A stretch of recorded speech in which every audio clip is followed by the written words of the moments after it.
di kebun pisang ini dahulu seorang jurnalis televisi. Bukan pula menyalahkan takdir dan pandemi COVID-19. Kusnaidi harus melepas profesi yang telah menopang kehidupan keluarganya sejak tahun 2006.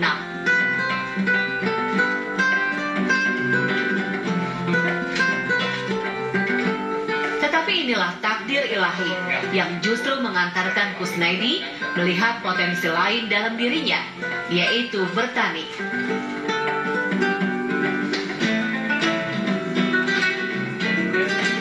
Keberhasilan Kusnaidi tidak lepas dari semangatnya untuk bangkit dari keterpurukan ekonomi dampak pandemi COVID-19.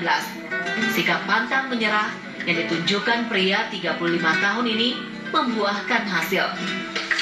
Luar biasa, mantap, manis, lezat.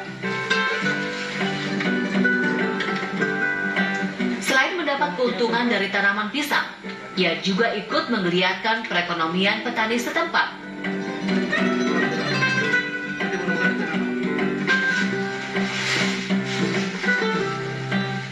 Kusnaidi juga menularkan semangat bertani kepada warga setempat.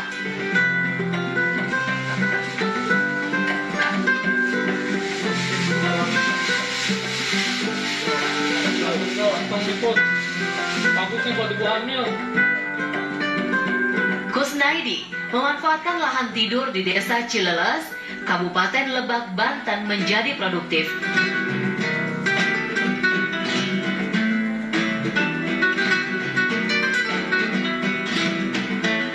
Sejauh ini baru 12 hektar lahan yang digarap dan sudah menghasilkan rupiah. Bersama kelompok tani Sumber Rezeki, Kusnaidi mendapatkan hak guna usaha lahan seluas 125 hektar dari Kementerian Lingkungan Hidup dan Kehutanan. Oke, dari 2020 pas kondisi pandemi, karena perekonomian di Indonesia umumnya, khususnya di Provinsi Banten, apalagi pas saat mendengar di perusahaan-perusahaan, khususnya perusahaan kita atau perusahaan jurnalis, ada yang banyak yang akan dirumahkan.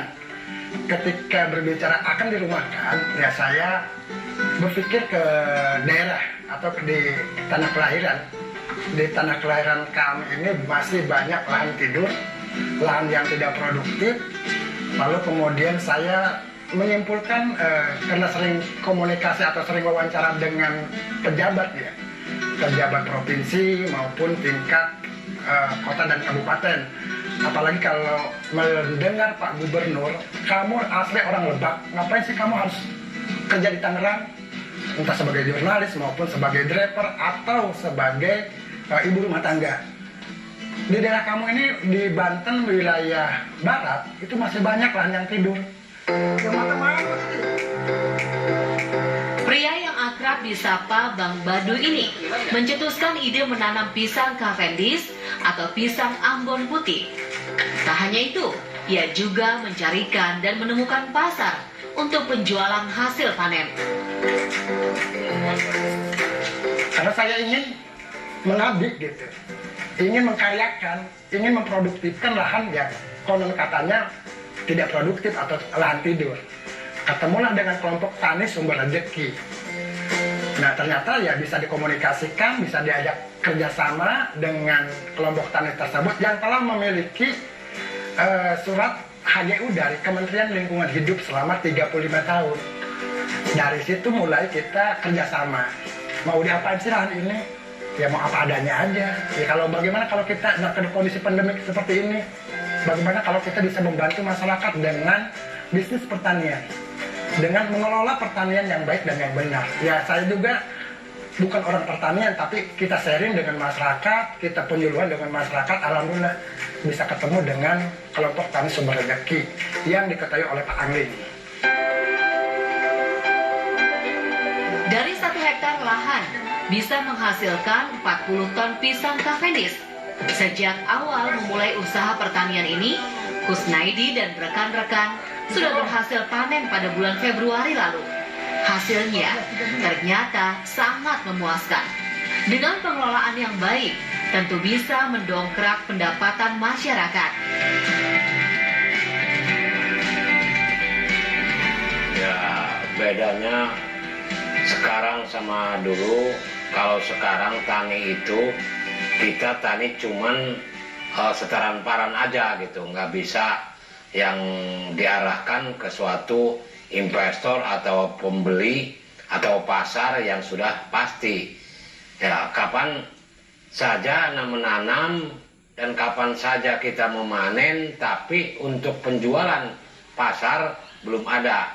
Makanya tani kami itu dulu nggak bisa maju, dan walaupun dikasih modal, dimodalin juga nggak kecabut modal. Karena itu tadi kelemahannya pasar. Kesatu, keduanya di hutan ini prasarana jalan kurang mendukung, karena jalannya seperti ini, kayak gelombang-gelombang, kayak kedokan kebo kalau bahasa di sini mah gitu. Di atas lahan seluas 12 hektar, Kusnaidi sudah bisa menggerakkan sekitar 15 petani. Tujuannya tak hanya sekedar bisnis, melainkan membantu masyarakat di kampungnya ini untuk memanfaatkan lahan agar tetap produktif dan menjadi mata pencarian utama.